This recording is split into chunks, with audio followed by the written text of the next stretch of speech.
Hello everyone and welcome back to another tutorial, and in this tutorial I'll teach you how to make a Minecraft Bedrock chain TNT tunnel board design. And just to let you know, this project took 5 months to get to this point. This is like one of the first designs. As you can see, it's really big, really expensive, and it kind of blew itself up like every 10 runs, 200 blocks. So yeah, if you enjoyed this video, please like, subscribe, and share, because this has progressed a long way from 5 months ago. So without further ado, let's get started with the tutorial. So first you want to dig out a large space just to fit the tunnel bore, and the tunnel bore will be going into this area, and as you can see, it's pretty well lit, so you could build the machine and actually see what we're placing. So here I have these 3 colored walls. The blue represents height. It should be around 8-ish blocks. The green should be around 15-ish blocks. And the red one really depends on how long your tunnel board would be. So it's a pretty linear function. And as you can see, you could get a lot of ores just digging this area out. So here are the materials: slime, honey, sticky pistons, normal pistons, anvils, ancient debris, solid blocks, glazed terracotta, observers, trap chests, dispensers with, of course, TNT. And I also suggest you have a redstone block, sea lanterns, and torches. So to get started, I'm just going to demonstrate where these TNT tunnel boards should be. So every block that sticks up should be somewhere where you repeat the next couple of steps. So as you can see, there's 8 blocks in between each of these blocks sticking up, which would represent this sort of TNT tunnel boring module. Around 12 blocks from the wall, place ancient debris down and place an anvil like this. By the way, the anvil orientation does matter in this design. So for this tutorial, I'm just going to say the tunnel board is going to go in this direction. It's going to extend in that direction. So next, place a dispenser here with TNT on the inside, of course. Then place a slime block here, a sticky piston here, a solid block here, and build out 1 block, slime block there, a piston facing this like that here, and an observer over here. So I'm just going to get rid of that scaffolding, and this will be like one small part of the machine. So now we need to build like a pusher to push each module along. So place 3 glazed terracotta like this, an observer facing like this. And here's something really important: don't activate this observer. It's gonna mess up the entire thing. And just don't update it like by placing a block on top of it right now. Then place a solid block here. So now we're gonna repeat this module for every single time that stone block sticks up. So I'm just gonna quickly clone all of it. So if you're cloning the machine, I recommend you get rid of the sticky piston and fill it all in later. In order to build pushers, you're going to have to place 3 honey blocks like this, a couple of slime blocks like this, 1, 2, 3, 4, 5, 6, 7, observer like this, and a sticky piston here. As you can see, it's a sticky piston. And you're going to repeat this for every module. And if you cloned it, you should definitely place those sticky pistons back in. And just to check, your anvil should be facing it like this right now. Okay, so now just build out honey blocks like this and place a piston like this. So when we activate this piston, it should push everything forward. Redstone block, and as you can see, each module kind of pulls the next module along. And if you build it correctly, it should be like a chain reaction. Oh, look, we met lava already, which brings me to the point I always make. Oh, diamonds. Of course, every tutorial, I always somehow get diamonds in like the first time I activate the machine. So anyways, lava.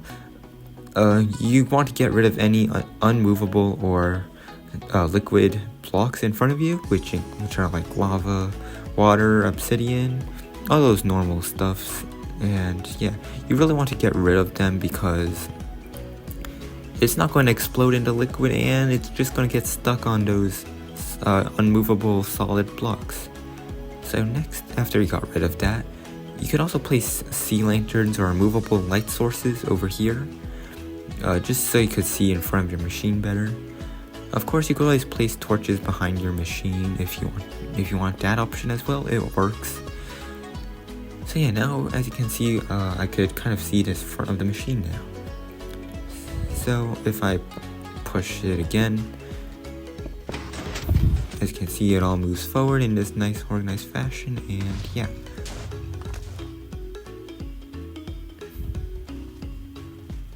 It's slightly satisfying.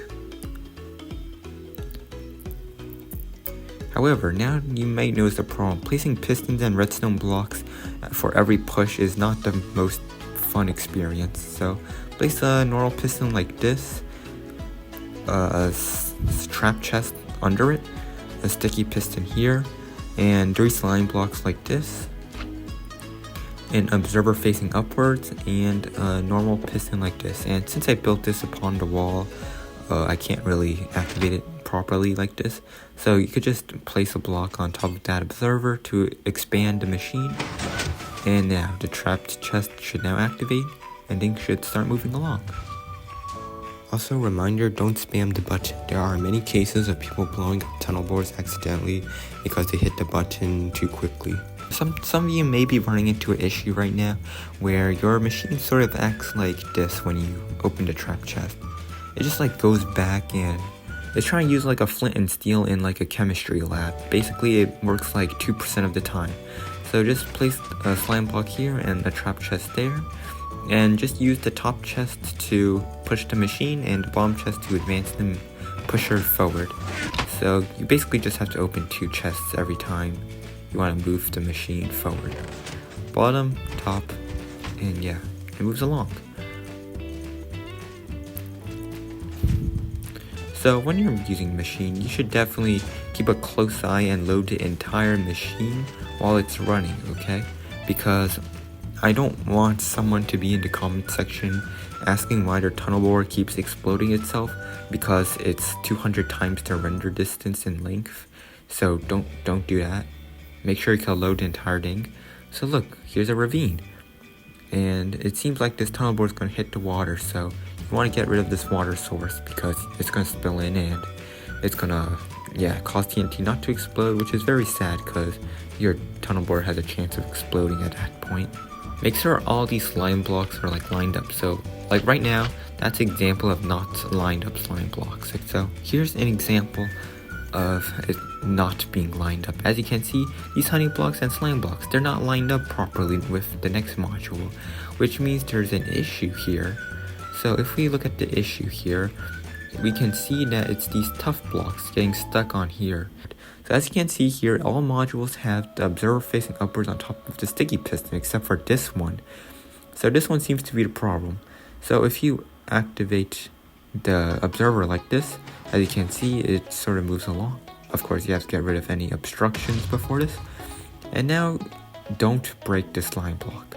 You have to get rid of the observer first, then the slime block, then replace it. Oh yeah, you can update it with any block, not just slime blocks. So yeah, now all of it's lined up and you can push it forward again.